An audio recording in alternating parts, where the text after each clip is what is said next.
આજની રેસીપી જોતા તમને બધાને એકવાર તો થશે કે ચલો આપણે પણ આ રેસીપી ઝટપટ બનાવી દઈએ. એકદમ સહેલી અને એકદમ ઝટપટ બની જાય એવી રેસીપી હું તમારી જોડે શેર કરી રહી છું. ચોમાસામાં તો ખાસ કરીને આને ખાવાની ઈચ્છા થાય. આવી રીતના આપણે રીંગણ લેવાના છે જે પતલા અને નાના સાઈઝના હોય. અગર પતલા અને લાંબી સાઈઝના રીંગણ મળે તો પણ આપણે લઈ શકીએ છીએ. હવે આને આપણે શું કરીશું, ઉપરના ડીટાનો ભાગ કાઢી લઈશું અને આવી રીતે એની પતલી પતલી ગોળ ગોળ ચિપ્સ કાપી લઈશું, કંઈક આવી રીતે. અને કાપીને ડાયરેક્ટ આપણે પાણીમાં જ ઉમેરવાનું છે, જેથી રીંગણ કાળા ના પડે. એટલે આપણે ડાયરેક્ટ એને પાણીમાં જ સમારીને રેડી કરી દેવાના છે.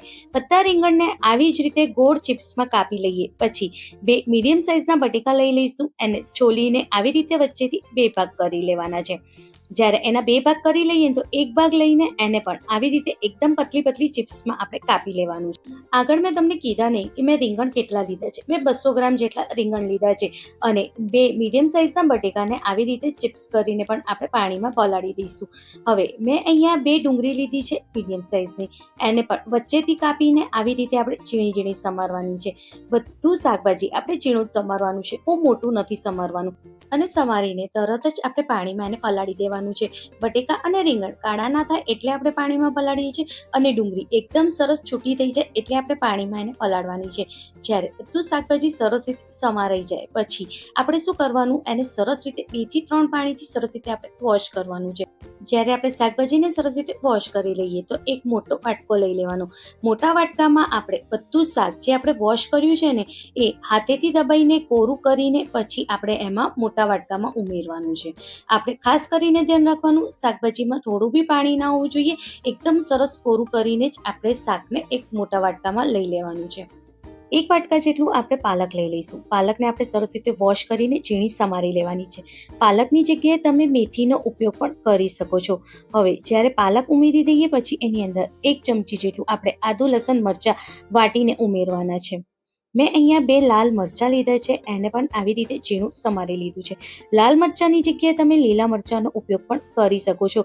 અગર તમારી જોડે લાલ મરચું હોય તો ખાસ કરીને નાખજો.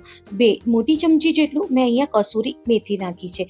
આનાથી આ જે રેસીપી છે એનો ટેસ્ટ બહુ જ સરસ આવવાનો છે. 2 ચમચી જેટલું આપણે સફેદ તલ ઉમેરવાના છે અને અડધી ચમચી જેટલી આપણે અજવાઈન ઉમેરીશું.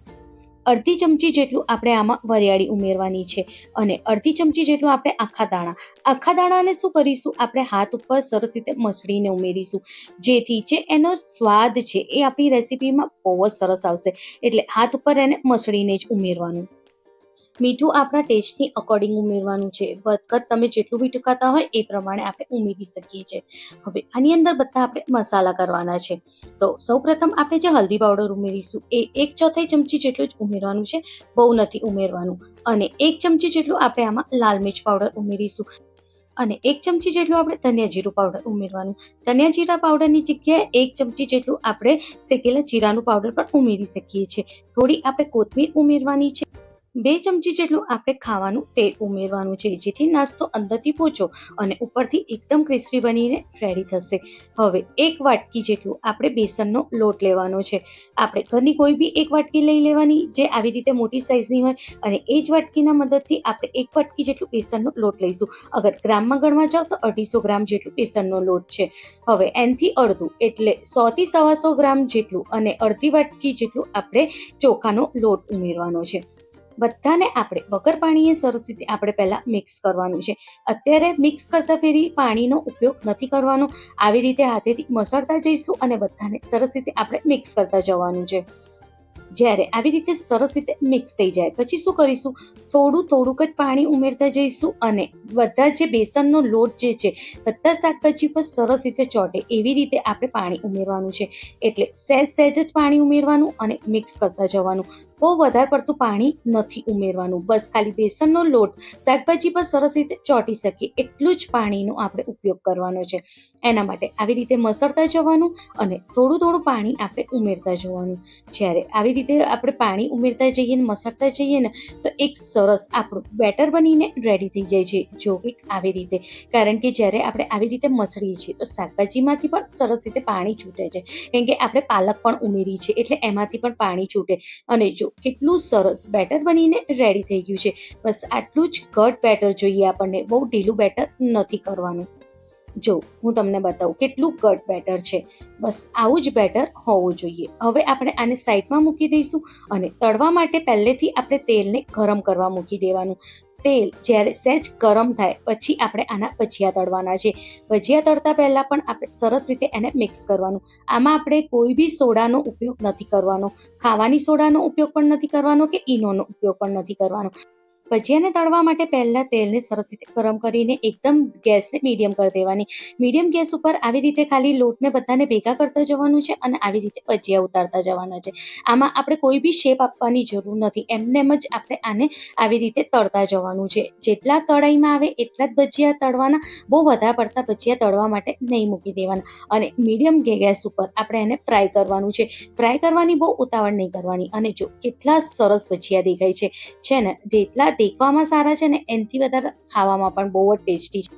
બસ આવી જ રીતે ઉલટ પુલટ કરતા જવાનું અને એકદમ મીડિયમ ગેસ ઉપર જ્યાં સુધી એકદમ સરસ ગુલાબી અને ક્રિસ્પી થાય ત્યાં સુધી આપણે એને ફ્રાય કરવાના છે. બહુ વધારે પડતા પણ ગુલાબી નહીં કરી દેવાના. આછા ગુલાબી થાય ને એવા જ આપણે ફ્રાય કરવાના છે, પણ એકદમ ક્રિસ્પી હોવા જોઈએ. હવે એને આપણે સ્પાઈડર જાળીમાં લઈ લઈશું, જેથી વધારાનું બધો તેલ નીતરાઈ જશે.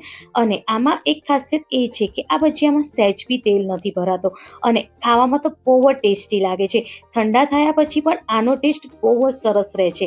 એકવાર આ રેસીપી તમે જરૂરથી ટ્રાય કરજો. મારી ખાતરી છે તમારા ઘરમાં બધાને આ રેસીપી જરૂરથી ગમશે. અગર ચોમાસા ચાલુ થતાં તમારા ઘરમાં બી ભજીયા ખાવાની ઈચ્છા થાય છે તો એકવાર મારી રીતથી આ ભજીયાની રેસીપી જરૂરથી ટ્રાય કરજો. મારી ખાતરી છે ઘરમાં બધા માંગીને ખાશે, એટલા ટેસ્ટી આ ભજીયા લાગે છે. એને હું તમને તોડીને પણ બતાવું છું. ખરેખર એટલા ટેસ્ટી અને એટલા સરસ આ ભજીયા દેખાય છે. રેસીપી થોડી બી ગમી હોય તો એને લાઈક, શેર, કમેન્ટ કરવાનું ના ભૂલતા. મળીએ એક મજેદાર રેસીપી સાથે. Thank you.